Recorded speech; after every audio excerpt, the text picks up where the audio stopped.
Gas chromatography. The theory and principle.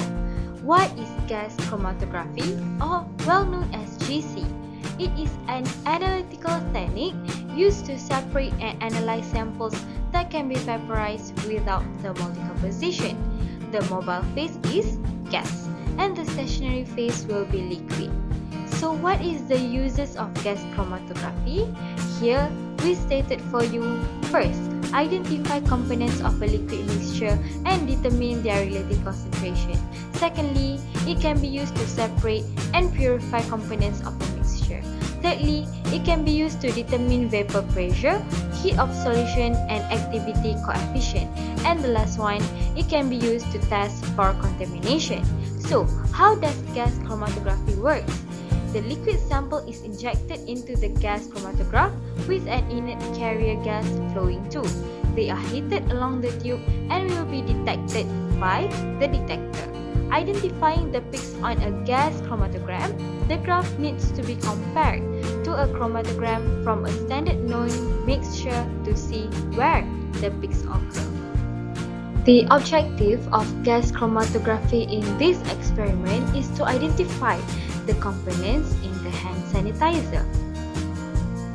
Methodology. First, dispersion is gained by partition the sample between the gas and a thin layer of a non-volatile liquid held on a solid support.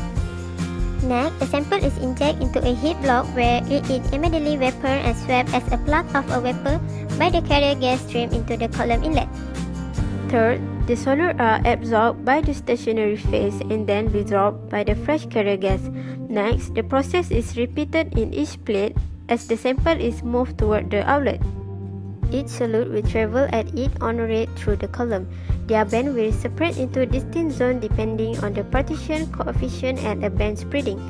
Next, the solutes are eluted one after another in the increasing order of their KD and enter into a detector attached to the exit end of the column.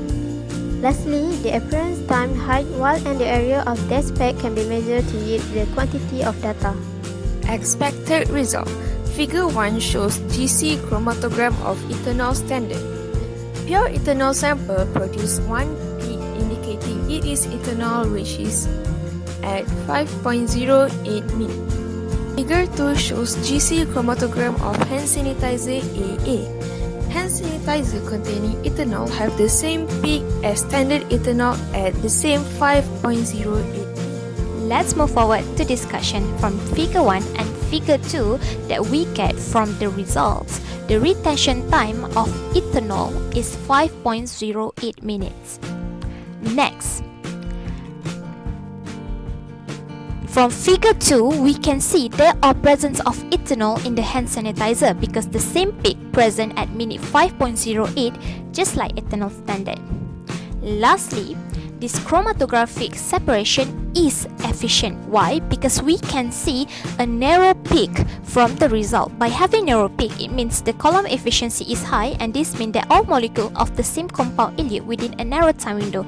This can be improved by introducing small sample and must be injected as quick as possible.